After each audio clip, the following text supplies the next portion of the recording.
The gym smelled like every Saturday morning John Henley had ever spent watching his daughter play. Burnt popcorn from the concession stand. Old sweat baked into the bleachers. That specific rubber scent that came from hundreds of sneakers squeaking against polished wood. He sat 3 rows up, elbows on his knees, watching Lena weave through defenders like she'd been doing it her whole life. She was 10 years old and already played with the kind of focus that made other parents uncomfortable. No showboating, no celebrating, just basketball. Her ponytail swung as she pivoted, her small frame deceptively quick. Jersey number 7 hung loose on her shoulders, but her movements were tight, controlled, precise. John's hands were still dirty. He'd come straight from the shop that morning, only taking time to wash his face and change his shirt. Grease lived under his fingernails no matter how hard he scrubbed. He made decent money fixing cars, enough to keep them fed and clothed, enough to pay for league fees and new shoes when Lena wore through the old ones every 3 months. But there was never quite enough left over to feel comfortable. The other parents filled the bleachers around him, shouting encouragement and criticism in equal measure. Most of them knew each other. Most of them had spouses sitting beside them, sharing a thermos of coffee or splitting a muffin from the bake sale table. John sat alone. He always sat alone. Lena caught a pass at the 3-point line. She didn't hesitate. The ball left her hands in a clean arc, spinning backward through the air. It dropped through the net with that perfect swish sound that made the home crowd erupt. John allowed himself a small smile. She'd been practicing that shot in their driveway for months, staying out until the streetlights came on, until he had to call her in for dinner. She never complained about the cold or the dark. She just kept shooting. The opposing team brought the ball up the court. Their point guard was bigger than Lena, faster too, a girl named Harper Dean with her father's sharp features and her mother's athletic build. Coach Dean's daughter. Everyone in Haven Ridge knew who she was. Harper drove toward the basket. Lena slid into position, feet planted, hands up. Harper didn't slow down. She went up for the layup, and Lena went up with her. What happened next took less than 2 seconds, but John's mind captured it in terrible detail. Harper's shoulder hit Lena's chest midair. Not a normal basketball collision. Something harder, more deliberate. Lena's body twisted, her arms flailing for balance that wasn't there. She came down wrong, her right leg catching under her at an angle that legs weren't meant to bend.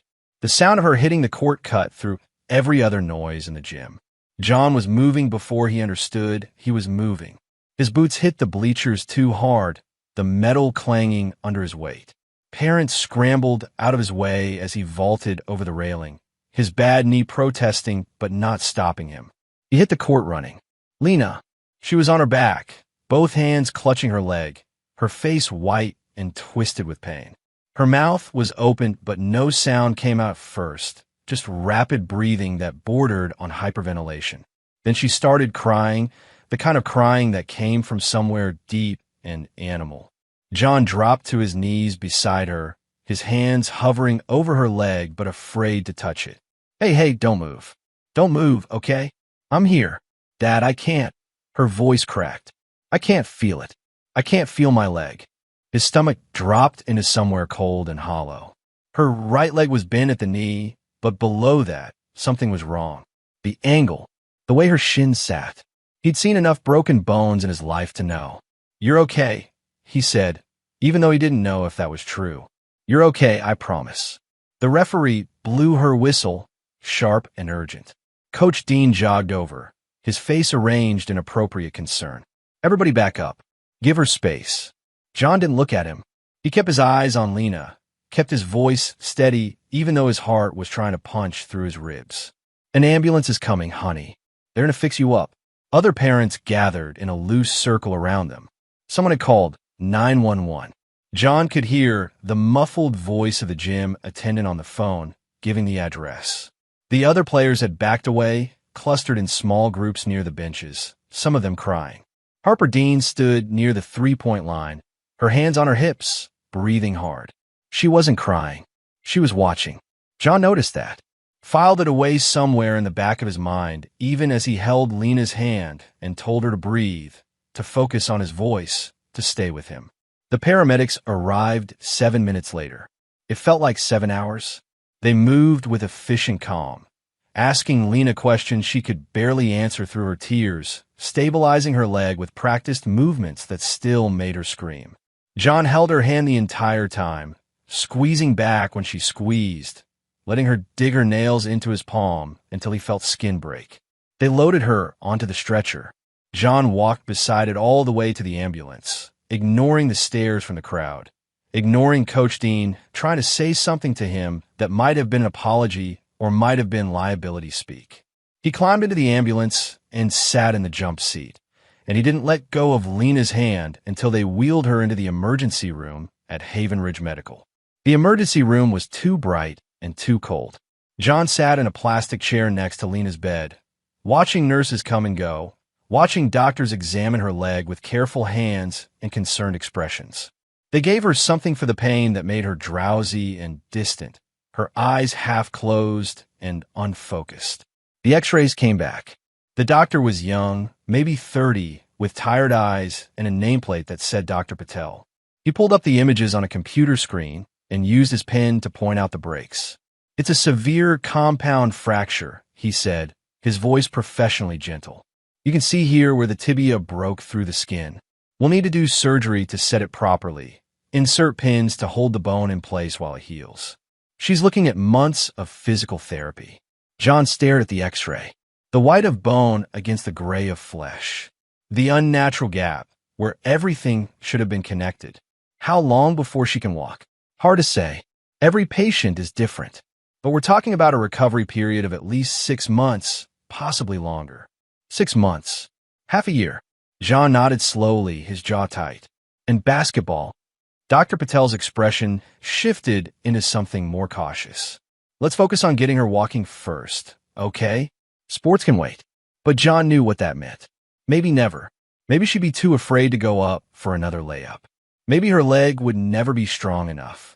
Maybe this was the end of the thing she loved most in the world.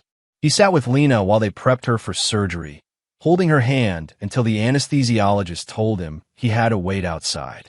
She looked so small on that hospital bed, her face pale against the white pillow, her leg wrapped in temporary splints and bandages. "Dad," her voice was thick from the pain medication. "I'm here. It wasn't an accident." Her eyes found his, and for a moment they were clear, focused. "The way she hit me. It wasn't an accident. We'll figure it out, honey. You just rest now." But after they wheeled her away, after the surgery doors swung shut and left him standing in an empty hallway, her words echoed in his mind. It wasn't an accident.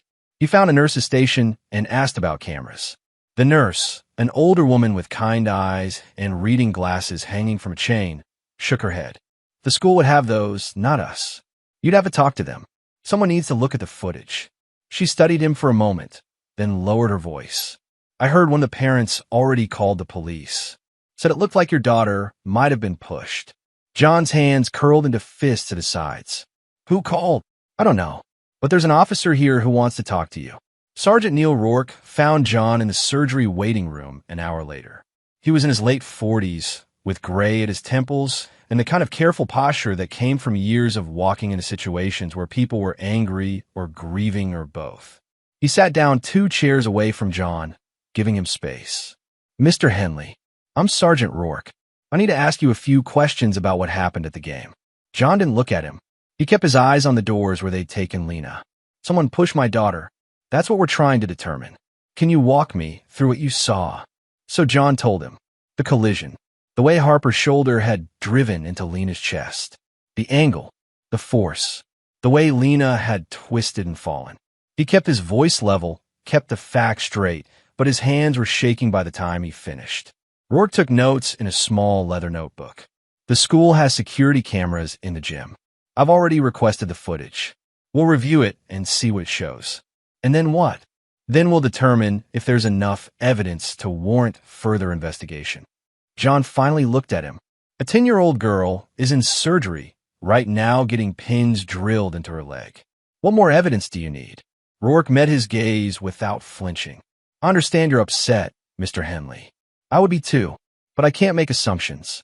I have to follow the evidence." The evidence is my daughter screaming on a basketball court. I know. Rourke closed his notebook. I'll call you as soon as I review the footage. In the meantime, focus on your daughter. She needs you. He left John alone in the waiting room, surrounded by the hum of fluorescent lights and the distant beep of medical equipment. John put his face in his hands and tried not to think about Lena's leg at that terrible angle. Try not to think about Harper Dean standing there watching with her hands on her hips. Try not to think about what he might do if nobody gave him answers. The surgery took 3 hours. Dr. Patel came out looking professionally tired and told John it had gone well. The pins were in place, the bone was set. Lena would be in recovery for a few hours, and then they could move her to a regular room. John stayed. He called his boss and told him he wouldn't be in on Monday. His boss, a good man who'd known John for 15 years, told him to take all the time he needed. They moved Lena to a room on the 3rd floor as the afternoon light faded toward evening. John sat in a chair next to her bed and watched her sleep, her leg elevated and wrapped in a fresh white cast that ran from her ankle to her thigh. Her face was peaceful now, the pain medication doing its job, but he could see traces of dried tears at the corners of her eyes. His phone buzzed. A text from the basketball league coordinator, a woman named Patricia who ran the youth programs. Heard about Lena.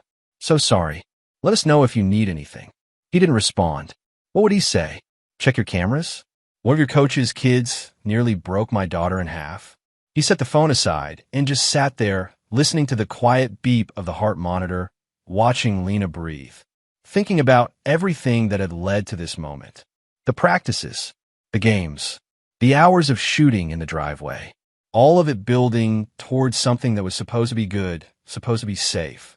He thought about his ex-wife, Lena's mother, who'd left when Lena was 3.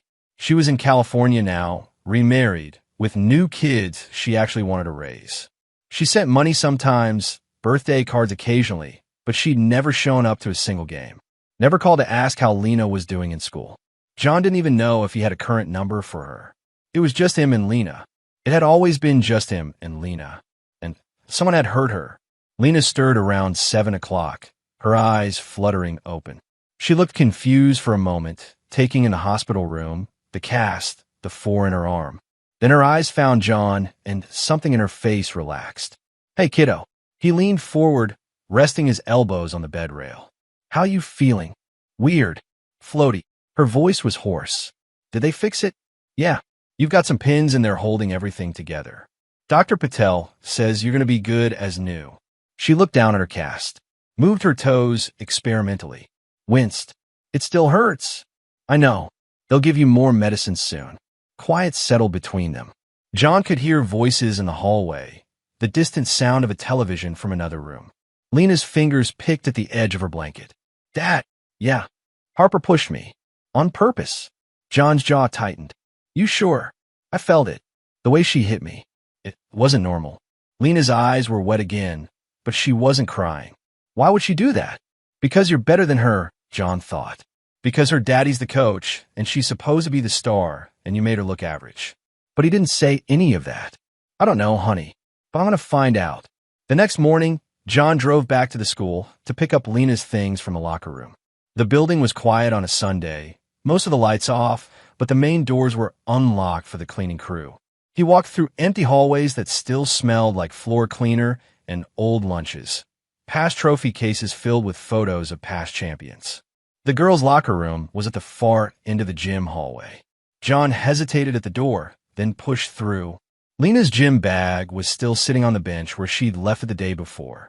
Her water bottle, her street clothes folded neatly on top.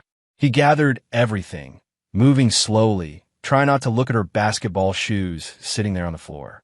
But he couldn't help it. He picked them up, and that's when he noticed the mark.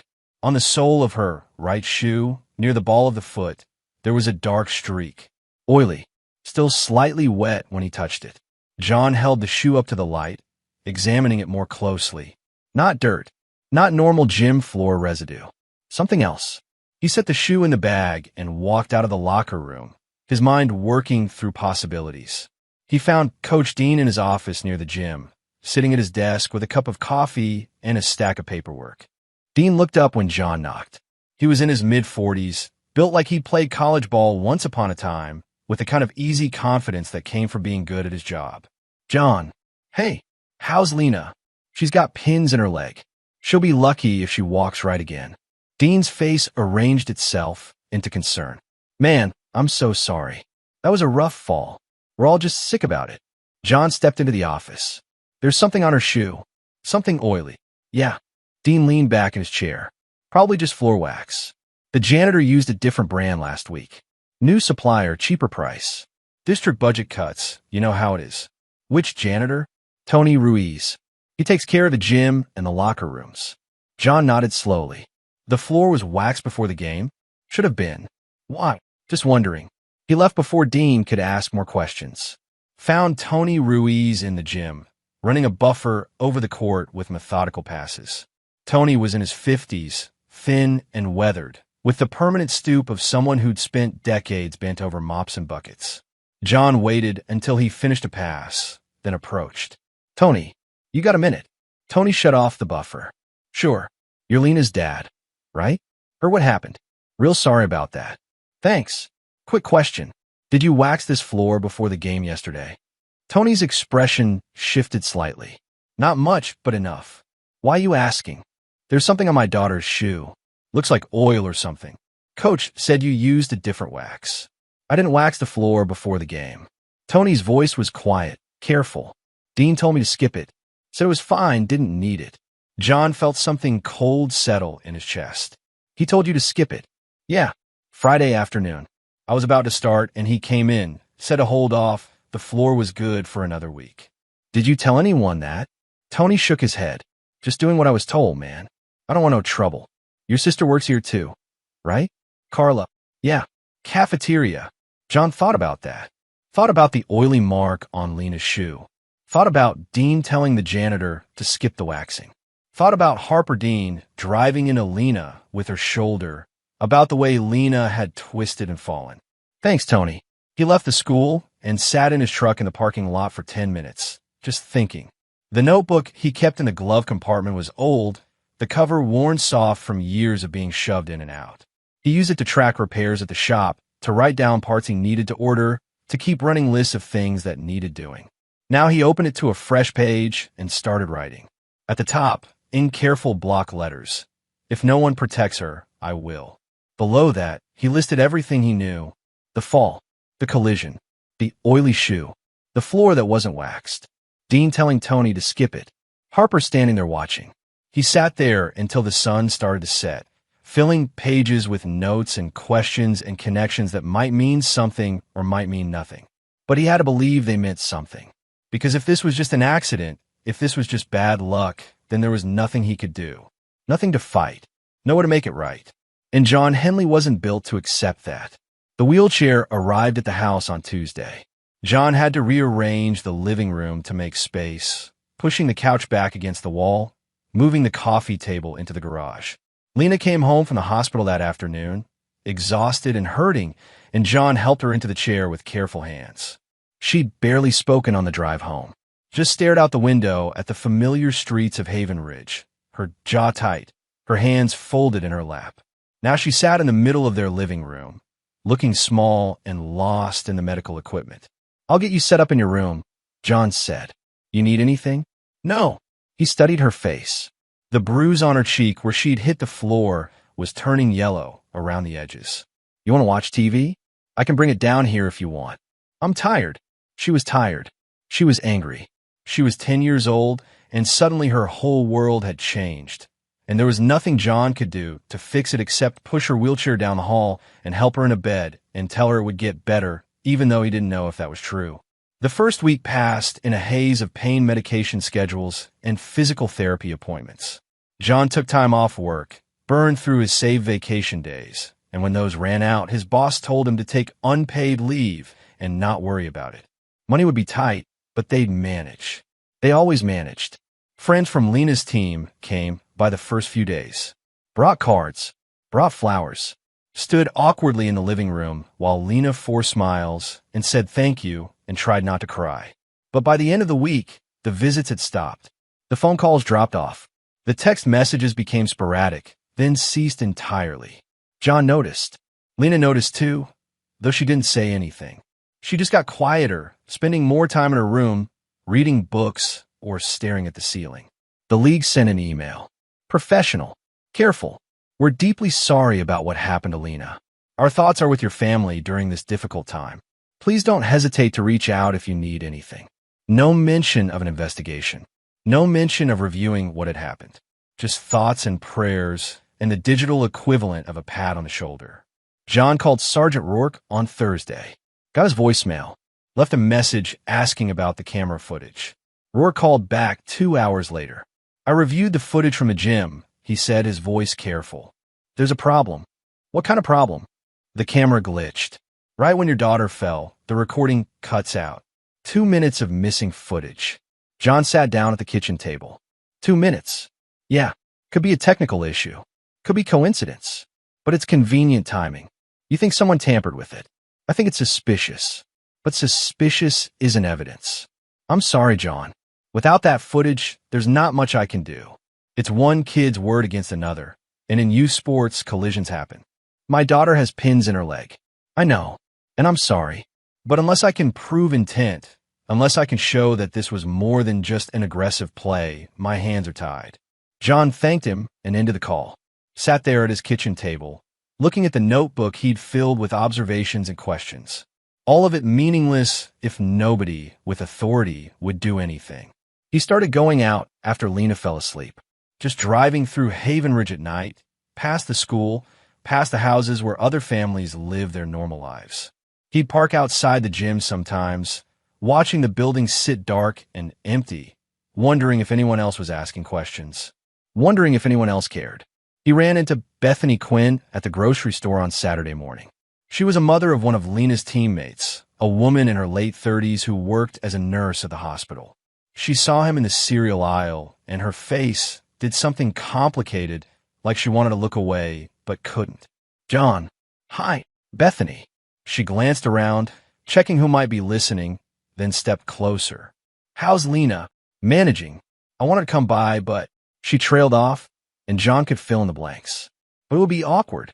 But people were talking, but she didn't want to get involved. It's fine, he said, even though it wasn't. Bethany looked at him for a long moment, something working behind her eyes. Then she made a decision. Can we talk?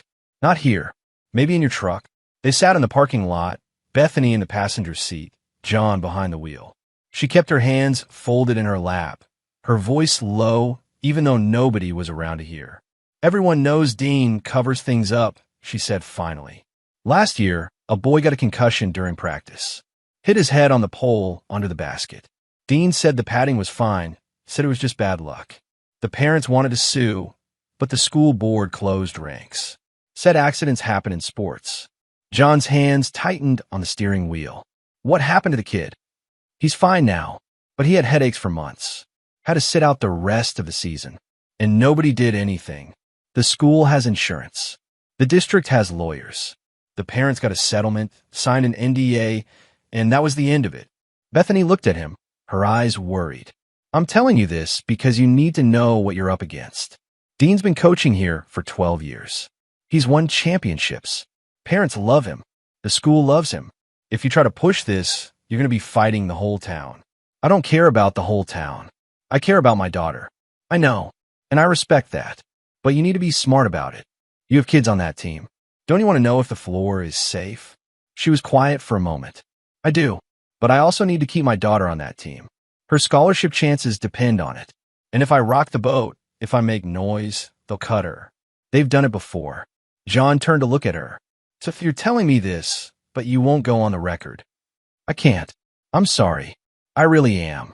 She left him sitting in his truck, staring at the grocery store entrance, feeling the weight of what she'd said. The whole town, everyone protecting their own interests, their own kids, their own futures. Nobody willing to risk anything for the truth. He started the truck and drove home, past the park where Lena used to practice her dribbling, past the elementary school where she'd learned to read. This was supposed to be a good place to raise a kid. Small town values. Community. Looking out for each other. But nobody was looking out for Lena. At home, he found her in her wheelchair in front of the TV, watching some show she wasn't really paying attention to. He sat down on the couch next to her. Hey, I was thinking maybe we could go out for dinner tonight. That Italian place you like. She shook her head. I don't want to go anywhere. Lena, everyone at school knows what happened, Dad. They've all seen the video by now. They know I fell. They know I'm hurt. I don't want to see them staring at me. John felt something crack in his chest. Nobody's going to stare at you. Yes, they will. And they'll whisper. And they'll feel sorry for me. She looked at him, and her eyes were older than they should have been. I just want to stay home. So they stayed home. Ordered pizza. Ate in front of the TV while some movie played that neither of them watched. And John thought about Bethany Quinn telling him to be smart, to know what he was up against. He was up against a system that protected itself.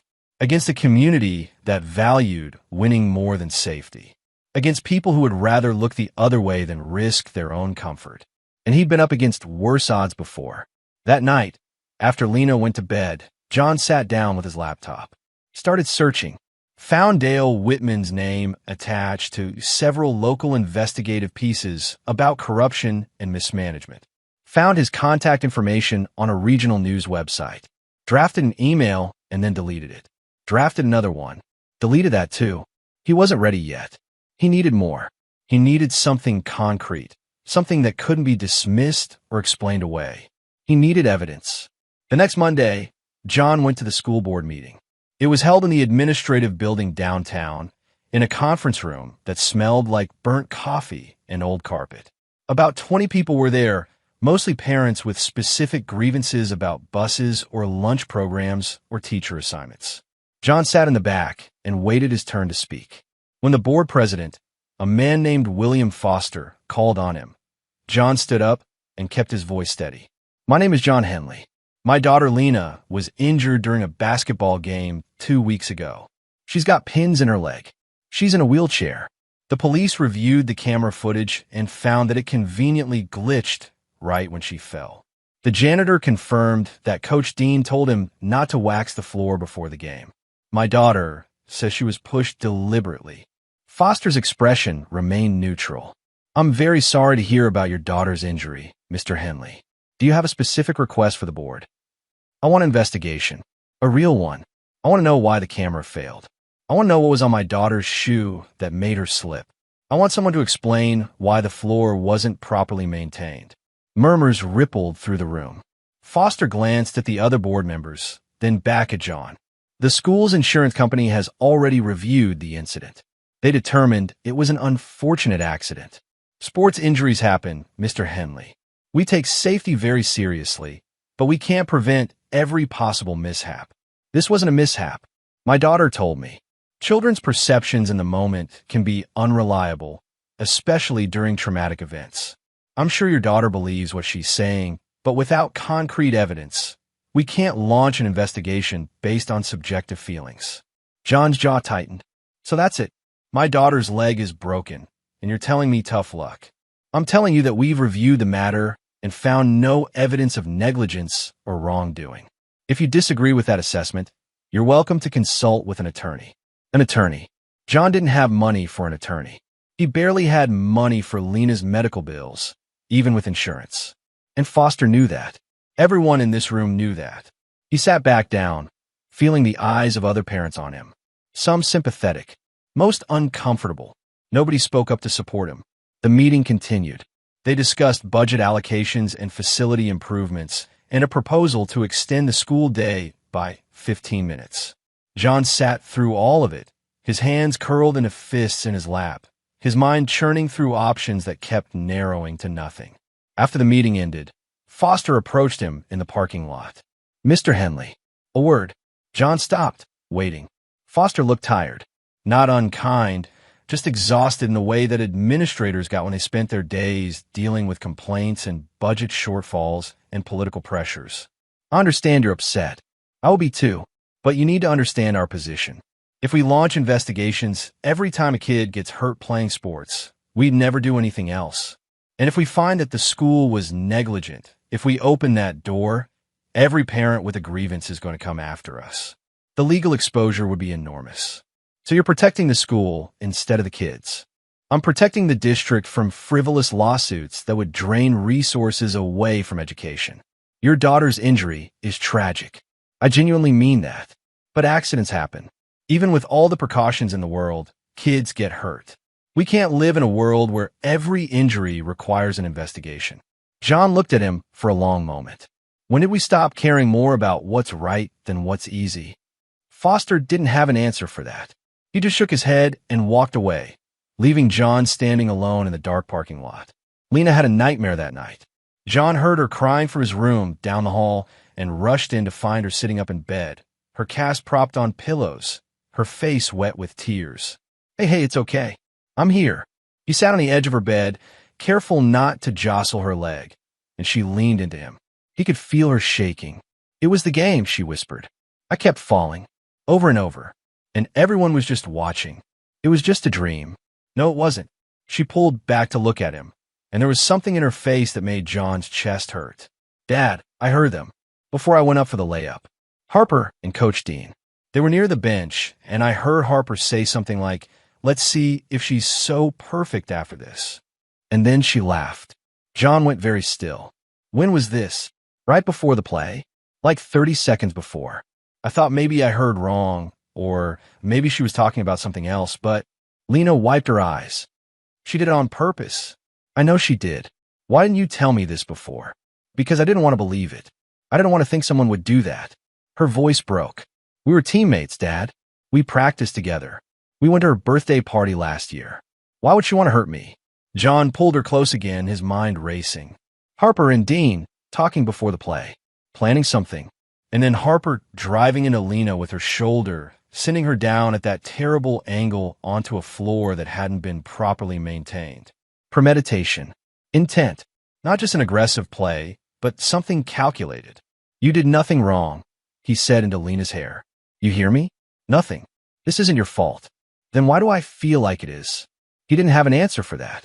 He just held her until she stopped crying, until her breathing evened out and she fell back asleep. Then he went to his room and sat on the edge of his bed, staring at the wall. If no one would give him justice through proper channels, if the school board wouldn't investigate and the police couldn't prove anything and the whole town wanted to pretend this was just an unfortunate accident, then he'd have to find another way.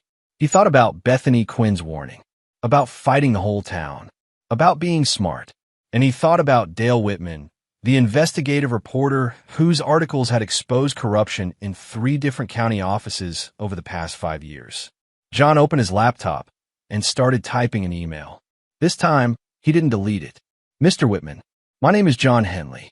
My 10-year-old daughter was injured during a youth basketball game 3 weeks ago. She has pins in her leg and may never play basketball again. The school says it was an accident. The police say they can't prove otherwise. But I have evidence that suggests this was deliberate and that the school is covering it up to protect their basketball program. I know you've done investigative work before. I know you've exposed corruption when everyone else wanted to look away. I'm not asking for favors. I'm not asking for publicity. I just want someone to care about the truth. If you're interested, I can provide documentation, witness statements, and physical evidence. But I need someone who won't back down when the school board tries to bury this. Please call me if you're willing to talk. John Henley. He included his phone number. Read the email 3 times. Then hit send before he could second-guess himself. Whitman called the next morning. They met at a diner on the edge of town, the kind of place with worn vinyl booze and coffee that came in bottomless cups. Dale Whitman was in his early 50s, with graying hair and the slightly rumpled appearance of someone who spent more time chasing stories than worrying about his wardrobe. He shook John's hand with a firm grip and slid into the booth across from him. Tell me everything, Whitman said, pulling out a digital recorder. Start from the beginning. So John told him. The game. The collision. The hospital. The oily residue on Lena's shoe. Tony Ruiz confirming that Dean had told him to skip the floor waxing. The missing camera footage. The school board's refusal to investigate. Bethany Quinn's warning about Dean covering up previous incidents. And finally, what Lena had heard right before the play, Harper and Dean talking, planning something. Whitman took notes on a small pad while the recorder ran. His expression never changed, never showed doubt or disbelief. Just listened and wrote and occasionally asked clarifying questions. When John finished, Whitman sat back and studied him. You understand what you're asking me to do. If I look into this, if I find what you think I'm going to find, it's going to blow up. The school, the basketball program, Coach Dean's career. This town lives for youth sports. You're going to make a lot of enemies. Already have enemies. They just haven't admitted it yet. Whitman smiled slightly. All right, let me dig into this. I'll need copies of everything you have. Medical records, photos of the shoe, names of anyone who might talk to me. I'll also need to verify some things independently. Talk to Tony Ruiz, look into Dean's history, see if I can find anyone else who's had problems with the program. How long will it take? Depends on what I find. Could be a week, could be a month, but I won't publish anything until I'm sure. I don't do hit pieces. I do truth. John handed over a folder with copies of everything he'd collected. Medical bills, photos of Lena's shoe with the oily residue, printouts of emails from the league and the school board, his own notes documenting conversations and timeline. Whitman flipped through it all, his expression growing more serious. This is good work. Thorough. You ever consider becoming an investigator? I fix cars. You be good at it. Whitman closed the folder. One more thing. Your daughter. Is she willing to talk to me? John thought about Lena, sitting in her wheelchair at home, trying to be brave even though her whole world had collapsed. Maybe. I'd have to ask her. Take your time. I don't want to push her if she's not ready. But her testimony would be powerful. The thing she heard before the play, that's the key piece. That's what turns this from an accident into something intentional. They shook hands again outside the diner. John watched Whitman drive away, then sat in his truck for a few minutes, thinking about what came next. This was the point of no return. Once Whitman started digging, once he started asking questions publicly, there would be no taking it back. But John thought about Lena crying in the night. Thought about her saying, "Why would she want to hurt me?" Thought about the school board telling him to accept it and move on. He started the truck and drove home. That afternoon, he talked to Lena, told her about Dale Whitman, told her what he was trying to do. She listened quietly, picking at the edge of her cast. If I talk to him, everyone at school is going to hate me. They might, or they might realize you're telling the truth. What if they don't believe me? Then we deal with it. Together. Lena was quiet for a long time. Then she nodded. Okay, I'll talk to him, but you have to be there. I'll be right there. The whole time. Whitman came to the house 2 days later, set up his recorder on the coffee table, and spent an hour talking to Lena with gentle, careful questions. John sat beside her the entire time, watching her struggle to find the right words, watching her relive the worst moment of her life. But she told the truth. All of it. What she'd heard. What she'd felt. The way Harper had looked at her afterward. When Whitman left, he looked at John on the porch. I believe her. Now I just have to prove it. Whitman worked fast. Within a week, he tracked down records showing that Coach Dean had purchased cleaning supplies from an unregistered supplier 2 weeks before Lena's injury. Supplies that included industrial-grade products not approved for school use. He'd also found the supplier, a guy operating out of a warehouse on the county line who admitted he'd sold Dean several mislabeled containers, including one that was actually engine oil marked as floor cleaner. He didn't know it was engine oil. Whitman told John over the phone. At least that's what he claims. But the containers were mislabeled and Dean never checked. Or maybe he did check and didn't care. Either way, it's negligence. John felt something cold and sharp settle in his chest. So the oil on Lena's shoe probably came from whatever Dean used to clean the floor, or didn't clean. Tony Ruiz confirmed he was told not to wax before the game, which means any residue would still be there. Can you prove it? Working on it. I've also been talking to other parents. Quietly. Found 3 more incidents over the past 2 years where kids got hurt and Dean either covered it up or downplayed it. None as serious as Lena's, but it establishes a pattern. When are you publishing? Soon. I want to make sure everything's airtight. Dean's going to lawyer up the second this goes public. The school's going to deny everything. I need to have enough evidence that they can't just dismiss it. 2 weeks later, the story went live on the regional news website. The headline read, Youth coach linked to negligence cover-up and player injury. Whitman had written it carefully, methodically building the case with facts and documentation. the mislabeled cleaning supplies, the pattern of previous incidents. Tony Ruiz confirming that Dean had told him to skip the floor maintenance. Lena's testimony about what she'd heard before the collision. The convenient camera malfunction. He didn't accuse anyone of deliberately trying to hurt Lena. He didn't have to. The facts spoke for themselves. The story exploded. John woke up to 17 missed calls and 43 text messages.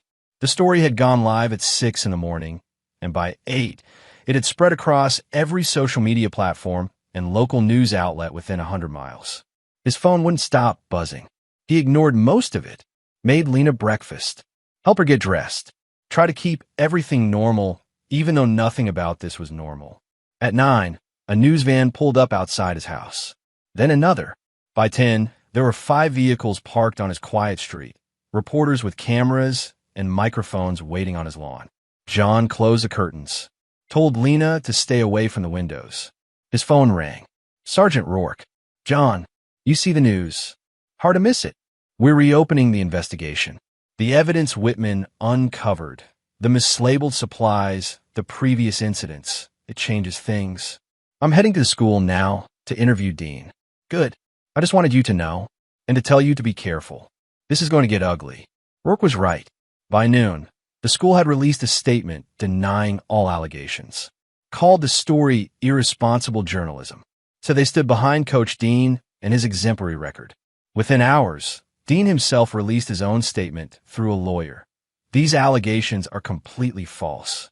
I have dedicated 12 years to developing young athletes in a safe, supportive environment. This is a tragedy of misunderstanding, and I will defend my reputation vigorously. The town split down the middle. Some parents came forward supporting Lena, sharing their own stories of times when Dean had been dismissive or careless. Others rallied around him, organizing a petition to keep him coaching, posting messages on social media about how he'd changed their kids' lives. John watched it all unfold from his living room, his laptop open, scrolling through comments and articles and hot takes from people who'd never met Lena, who'd never watched her fall, who had no stake in any of this except their own opinions. Patricia, the league coordinator, called. John, I need to ask you to pull Lena from the roster. He'd been expecting this. Why? This situation has become too divisive. Parents are fighting. Teams are splitting into factions. It's not healthy for the kids. You're punishing my daughter for telling the truth. I'm trying to protect the league. If Lena stays on the roster, even though she can't play right now, it's going to keep this controversy alive. We need time for things to settle down. She's 10 years old, Patricia. She's got pins in her leg, and you're kicking her off the team. I'm sorry, John.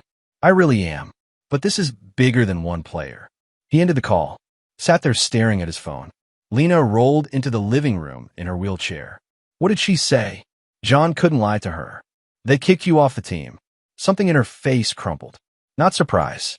Just confirmation of what she'd already known was coming. So that's it. Even if my leg heals, I can't play. We'll find another league. Another program. Dad. She looked at him with eyes that were too old, too tired. Everyone knows who I am now. Everyone knows what happened. No other league is going to want me. I'm the girl who got a coach fired. Dean did this to himself. That's not how people see it. She was right. John knew she was right. But he couldn't admit it. Couldn't let her see how much this hurt him. We'll figure it out. That night, someone threw a brick through their front window. It crashed through the glass at 2 in the morning, landing in the middle of the living room with a note wrapped around it. Leave Coach Dean alone. John called the police. They came, took photos, filed a report.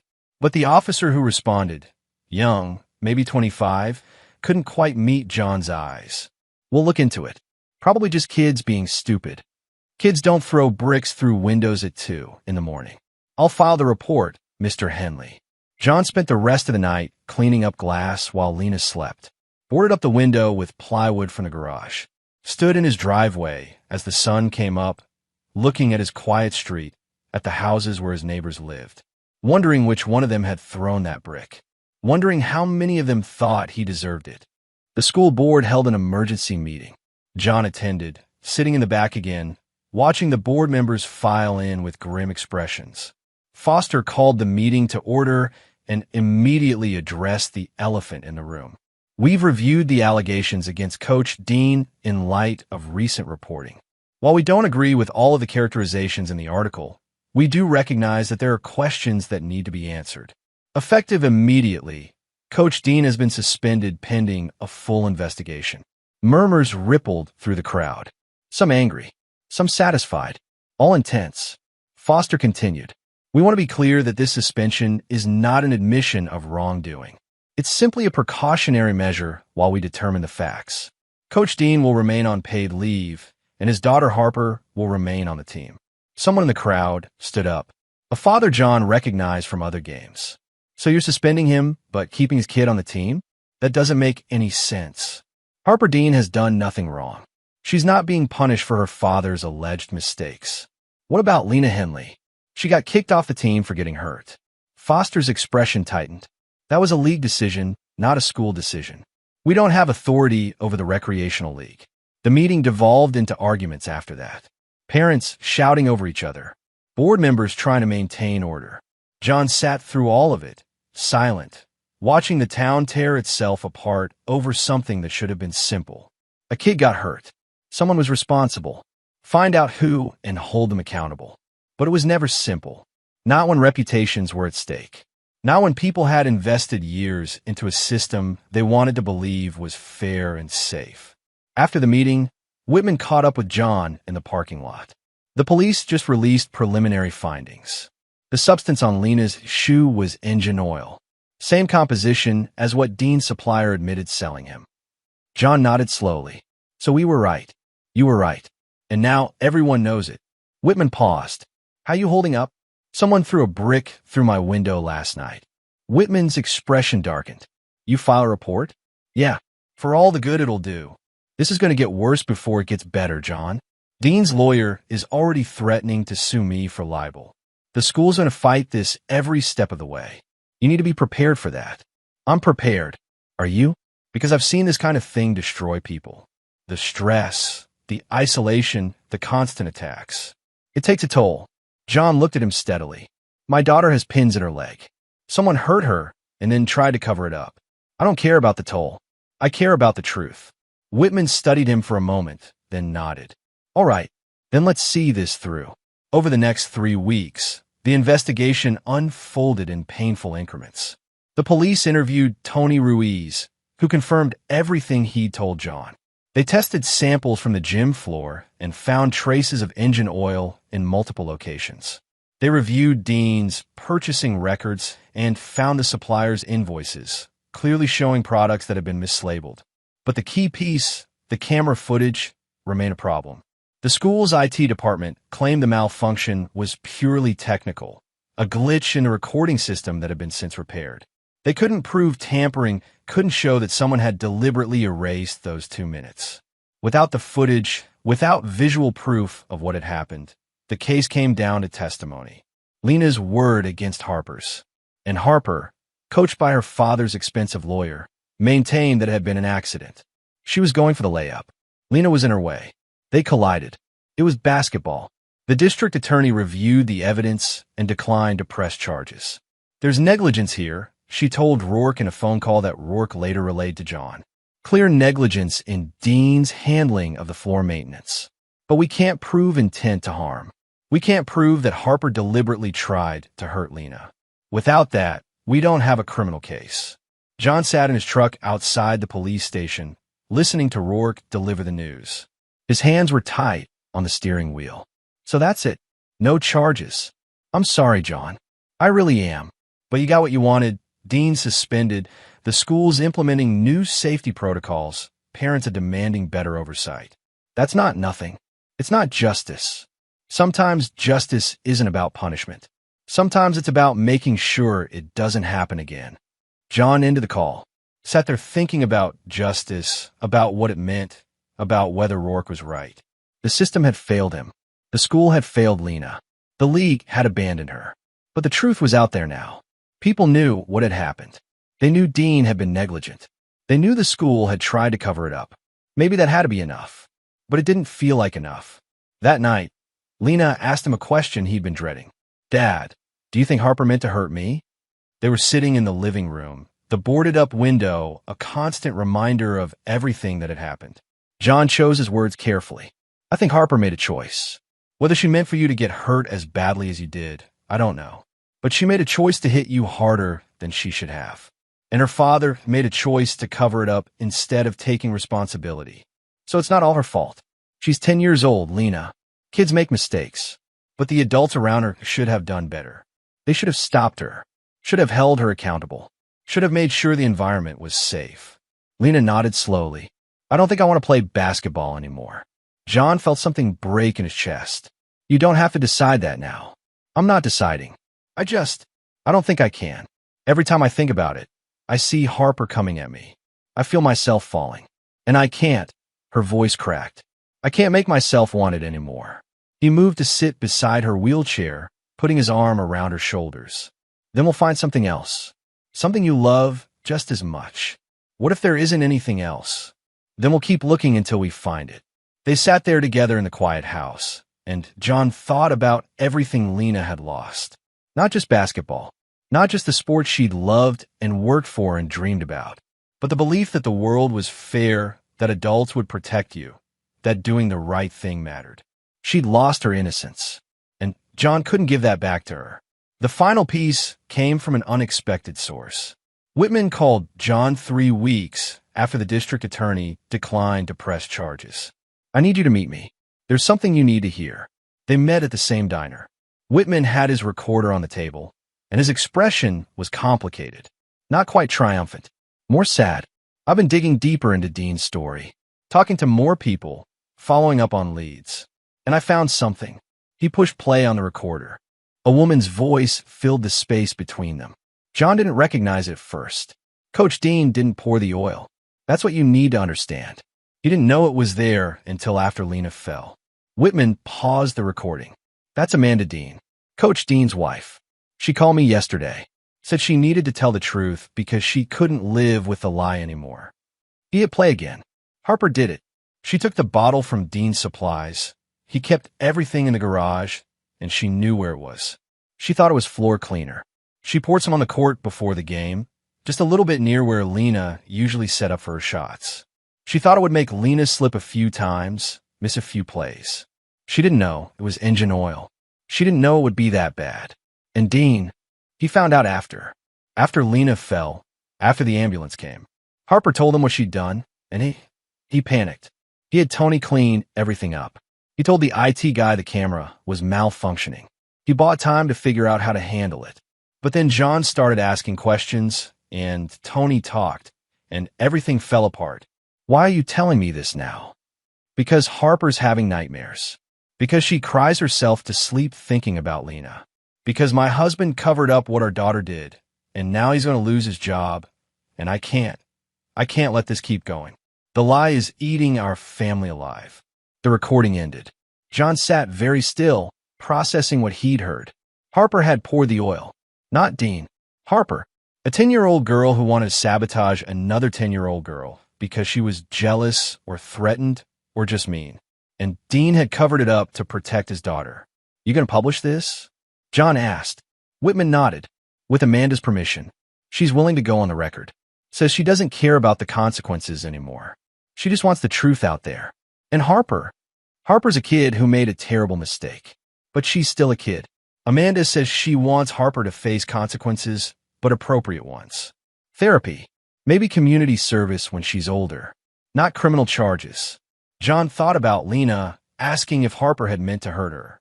Thought about the answer he'd given, that Harper had made a choice, but she was just a kid. He'd been right. Will this change anything? He asked. The DA already declined to press charges. Maybe not legally, but it'll change how people see what happened. Right now, half the town thinks you're making a big deal out of an accident. When they find out Harper deliberately sabotaged the court, even if she didn't understand how dangerous it was, that changes the narrative. Dean's going to be destroyed. Dean covered up his daughter's actions and let your daughter suffer for it. He made his choice. John sat with that, thought about justice and revenge and whether there was really a difference between them. Thought about Dean losing his job, his reputation, everything he'd built over 12 years of coaching. Thought about Lena in a wheelchair about her saying she didn't want to play basketball anymore. Publish it, he said. The story hit 3 days later. The headline: New evidence shows coach's daughter responsible for player injury. Father covered up incident. The response was immediate and brutal. Parents who'd supported Dean turned on him. The school board announced his termination. His lawyer released a statement saying Dean had only been trying to protect his daughter, that he'd made an error in judgment but didn't deserve to lose his career over it. Nobody cared. Harper Dean withdrew from school. Amanda filed for divorce. The family put their house on the market. John watched it all happen from a distance, feeling nothing.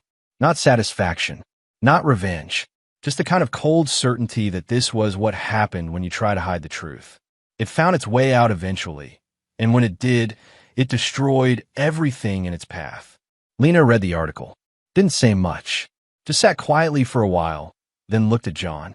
Do you think Harper's okay? I don't know. I feel bad for her. Is that weird? No.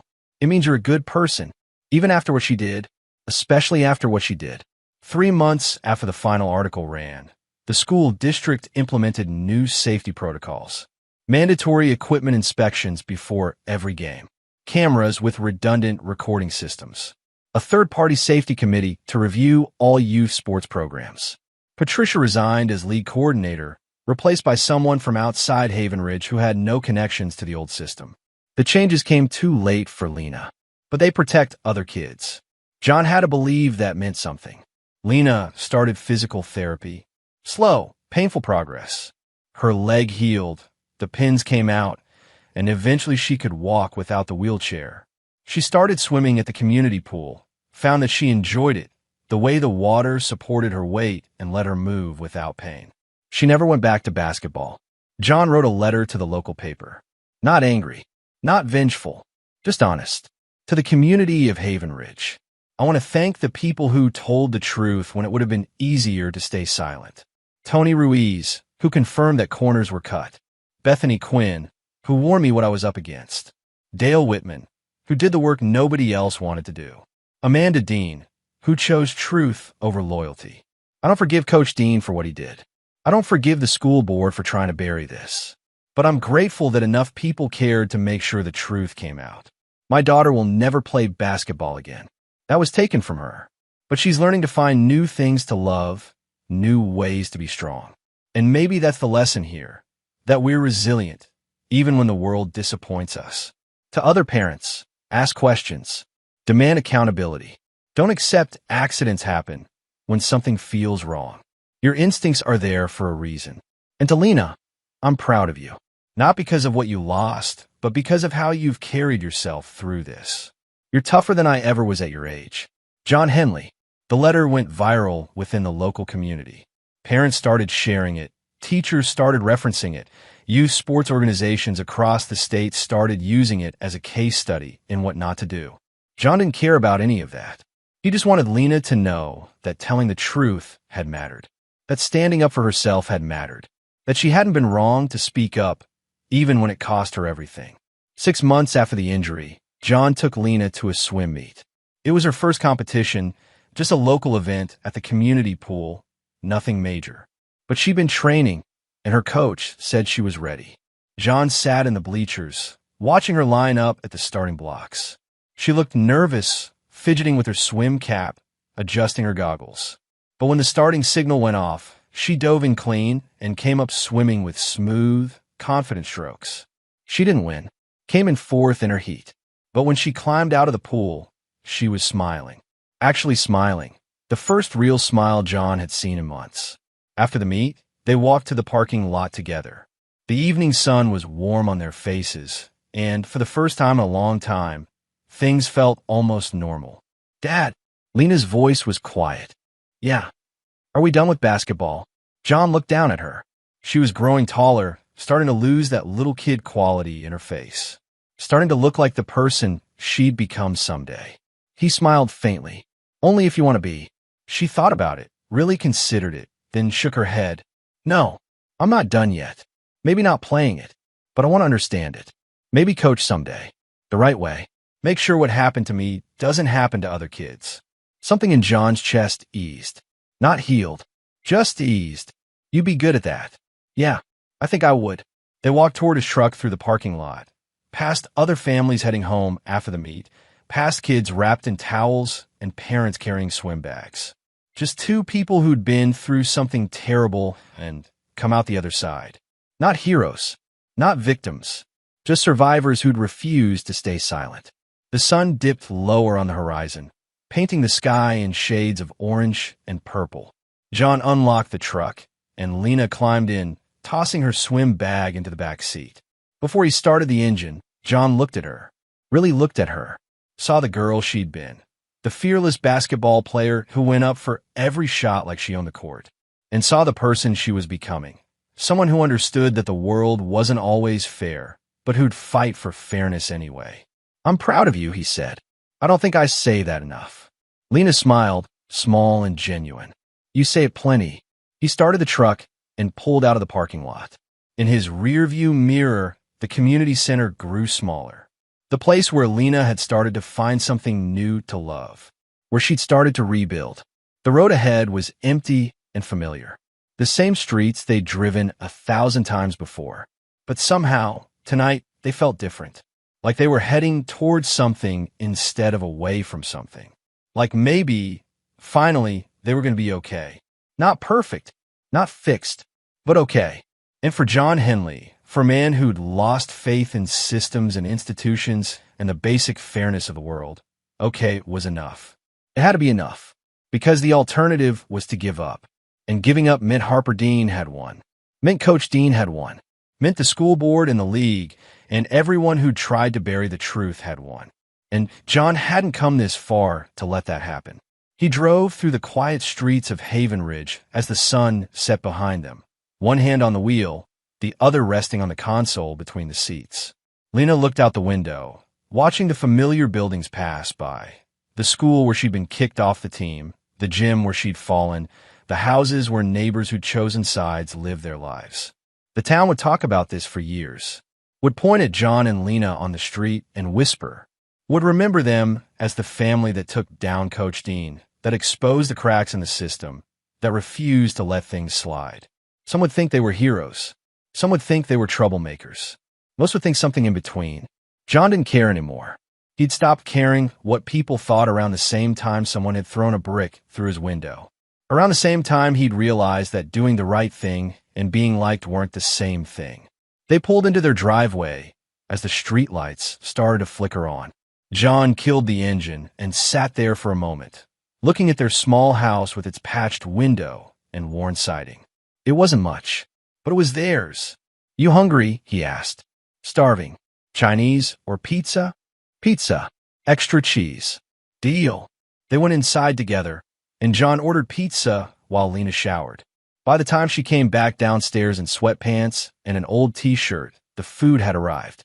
They ate in front of the TV, watching some movie neither of them really paid attention to, just existing in the comfortable silence that came from knowing each other completely. Later, after Lena had gone to bed, John sat on the back porch with a beer he'd opened but wasn't really drinking. The night was cool, crickets singing in the grass, stars visible overhead in the way they only were in small towns far from city lights. His phone buzzed. A text from Whitman. "The school board's implementing all the new protocols next month. Your daughter's testimony made that happen. Thought you should know." John read it twice, then set the phone aside. The protocols would help, would make things safer for other kids, would prevent another Lena from falling on a floor that hadn't been properly maintained, from getting hit by another kid whose jealousy had turned into something dangerous. It wasn't justice in the traditional sense. Dean hadn't gone to jail. Harper hadn't been criminally charged. The school board hadn't issued a formal apology. But the truth was out there. The system had changed, and kids would be safer because of it. John took a sip of his beer, let the bitter taste sit on his tongue for a moment before swallowing. Thought about justice and revenge and accountability. Thought about Lena asking if Harper was okay, about the empathy that took, the strength. His daughter was stronger than he'd ever been, had handled this with more grace than he could have managed at her age. Hell, more grace than he'd managed at his age. She lost basketball, lost her team, lost her innocence about how the world worked. But she hadn't lost herself. And that, John realized, was what mattered most. He finished his beer and went inside, locked the doors, checked that Lena was asleep, stood in her doorway for a moment, watching her breathe in the darkness, her face peaceful in sleep. Tomorrow they'd wake up and keep going, keep rebuilding, keep finding new things to love and new ways to be strong. Because that's what